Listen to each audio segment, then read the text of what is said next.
참 좋은 날입니다. 어스틴 주님의 교회 매일 말씀 묵상에 오신 여러분을 환영합니다.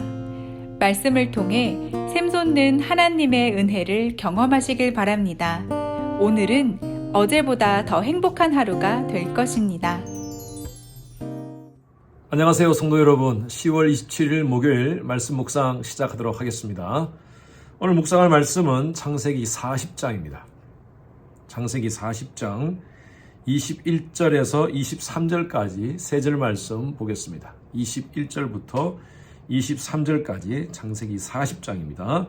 바로의 술 맡은 관원장은 전직을 회복하며 그가 잔을 바로의 손에 받들어 드렸고 떡 굽는 관원장은 매달리니 요셉이 그들에게 해석함과 같이 되었으나 술 맡은 관원장이 요셉을 기억하지 못하고 그를 잊었더라.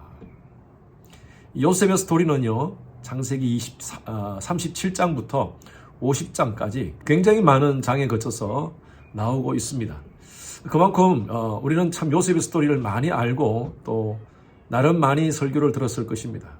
매일 말씀 묵상에 참여하는 여러분들은 다양한 관점에서 해석하는 우리 목사님들의 설교를 듣고 또 아주 익사이팅한 줄로 압니다. 요셉은요, 아버지의 총애를 받았습니다. 왜냐하면 노년에 라헬을 통해서 얻은 아들이기 때문에 그에게 채색 옷을 입혔죠. 채색 옷은 가장 값비싼 옷이라고 볼 수 있겠죠. 요즘 말하면 명품 브랜드라고 볼 수 있겠나요? 그렇게 옷을 입히니까 형들이 결국에는 시기를 합니다. 질투를 합니다. 그리고 나중에 요셉을 미디안의 상인들에게 팔아버리죠. 미디안 상인들은 애굽에 가서 요셉을 종으로 파는데 요셉은 그 당시 애굽의 시위대장인 보디발의 집에서 종살이를 하게 됩니다. 시위대장은요, 요즘으로 말하면 경호 실장 이렇게 좀 되겠죠. 그 정도의 아주 권한을 가진 사람이었습니다. 요셉은 그곳에서 성실하게 일을 해서 보디발에게 총애를 받습니다. 그런데 우리가 묵상했던 것과 같이 보디발의 아내가 요셉을 유혹합니다. 그것도 하루가 아니라 날마다 day after day라고 표현되어 있어요. 날마다 요셉을 유혹합니다. 요셉은 어떻게 내가 하나님 앞에서 내가 득죄하리까? 지금 이 시간 당신과 나밖에 없는 것 같지만 하나님은 다 보고 계십니다. 그런데 이 보디발의 아내는 요셉에게 강간미수라는 누명을 뒤집어 씌웁니다. 그리고 강간미수범으로 감옥에 들어가게 됩니다. 자, 여기까지만 여러분 스토리를 보면요, 요셉의 삶이 참 기고한 삶입니다. 그런데 성경 중간중간에 들어있는 아주 묘한 말씀이 있습니다.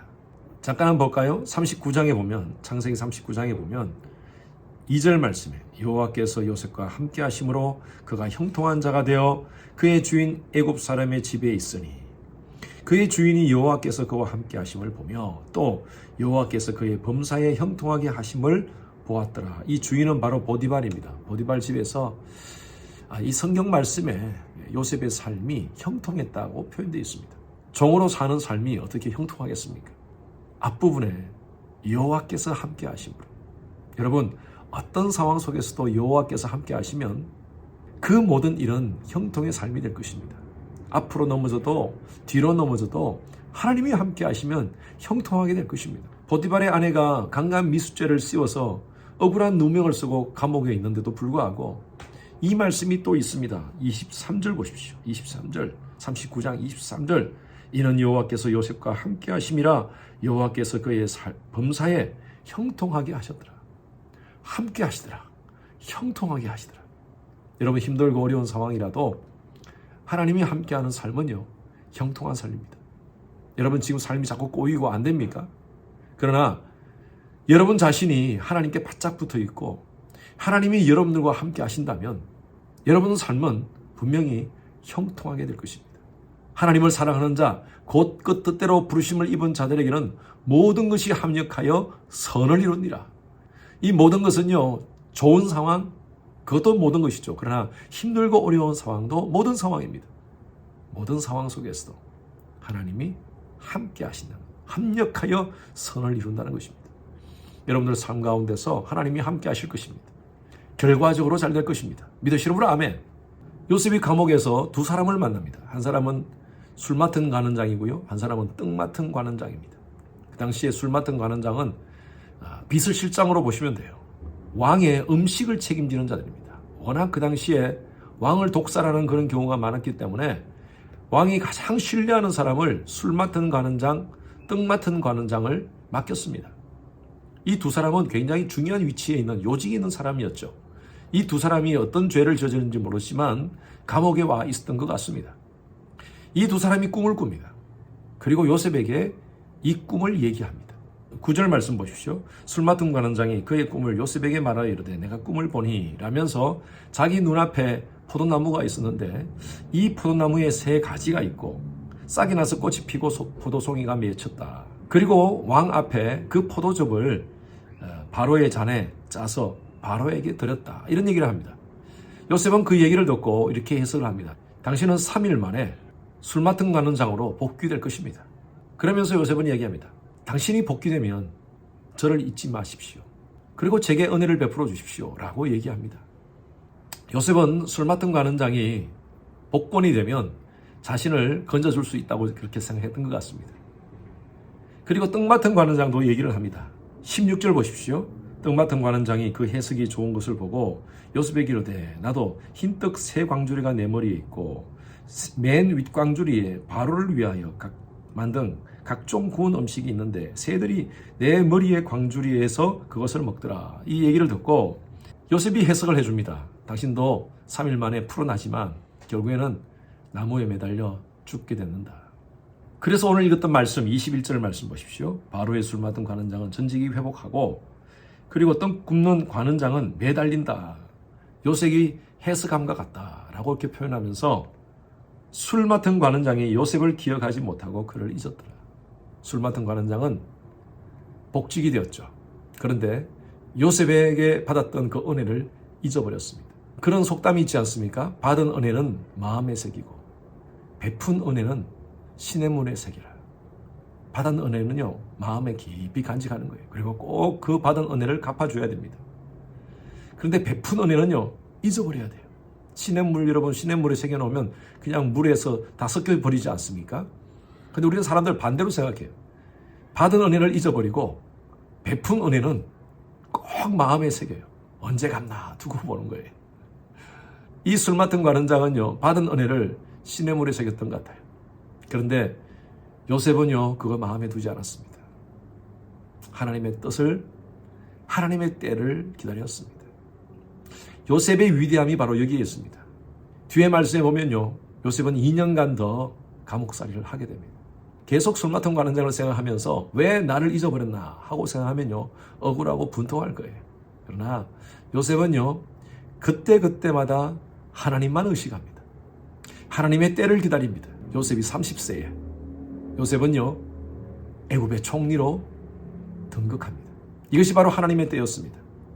당시 애굽의 총리가 되기 위해서는요 나이가 30이 넘어야 된다는 그런 기록이 있다고 합니다. 우리는 잘 몰라요. 왜 이렇게 안 풀리나? 왜 이렇게 잘 안 되나? 하나님께 바짝 붙어 있는 사람들은 하나님의 때가 있습니다. 내 때가 아니라 하나님의 때가 더 좋은 때입니다. 지금 일들이 잘 진행되지 않습니까? 지금 자꾸 일이 꼬이고 있습니까? 하나님이 함께 하신다면 하나님께서 형통케 해주실 것입니다. 기다리십시오. 제가 언젠가 말씀드렸죠? 믿음이라는 것은 하나님의 시간표에 나의 시간표를 던지는 겁니다. 하나님 타임라인에 나의 타임라인을 던지는 거예요. 우리는 늘 더 좋은 better plan을 찾고 있습니다. 그런데 하나님은요 하나님의 백성들을 위해서 the best plan을 주시기를 원하십니다. 때로는 인내함으로 기다려야 됩니다. 때로는 눈물도 흘려야 됩니다. 눈물을 흘리며 씨를 뿌리는 자는 기쁨으로 거두리로다 라는 말씀이 있지 않습니까? 때로는 눈물도 있습니다. 그러나 하나님께서는 결과적으로 하나님의 백성들에게 형통케 하는 은혜를 주시리라 믿습니다. 경제적인 문제, 자녀의 문제, 여러 가지 문제들로 힘들어 하십니까? 하나님께 바짝 붙어 있읍시다. 하나님이 함께 하신다면 형통으로 여러분들의 길을 the best way로, the best plan으로 이끌어 주시리라 믿습니다. 오늘도 하나님 신뢰하면서 믿음으로 한 걸음 한 걸음 나아가는 하루 되시기를 주님 이름으로 축원합니다. 주님 감사합니다. 우리는 우리의 길을 알 수 없습니다. 때로는 힘들고 어려운 길이 있지만 그러나 그 걸음도 하나님께서 허락하신 줄 믿고 묵묵히 주님 바라보면서 나아갈 때에 우리의 삶을 형통케 하시는 하나님의 손길을 경험하게 하여 주시옵소서. 내 때가 아니라 주의 때를 기다리는 저희들 되게 하여 주시옵소서. 감사하며 살아계신 예수 그리스도 이름으로 기도했습니다. 아멘. 오늘 목요일 기도 제목으로 함께 기도하겠습니다. 미국과 한국의 위정자들과 관료들 하나님을 경외하고 또 지혜와 분별력으로 나라를 잘 이끌어갈 수 있도록 기도해 주시고요. 대통령 선거 이후에 또 새로운 대통령을 중심으로 해서 나라가 혼란에 빠지지 않고 이제 통합의 길로 갈 수 있는 우리 나라가 될 수 있도록 해달라고 우리 나라를 위해서 특별히 기도해 주시기 바랍니다. 세계 선교를 위해서 기도하되 우리 교회가 섬기는 선교사님들 안전과 건강 지켜주시도록, 그리고 하루속히 모든 선교 사역이 정상화될 수 있도록 기도해 주시고, 특히 지금 우크라이나 지역을 위해서 여러분 기도해 주시기 바랍니다. 그곳에서 아직도 선교지를 지키는 여러 선교사님들이 계십니다. 선교사님들의 안전과 또 그들의 사역 위에 하나님께서 불쌍히 보시고, 또 이 모든 상황이 평화롭게 모든 것들이 다 끝날 수 있도록 해달라고 기도 부탁드립니다. 우리 선교사님들을 위해서 기도하실 때에 윤성철 선교사님, 또 김영수 선교사님, 김영섭 선교사님 사역을 위해서 함께 기도하시겠습니다.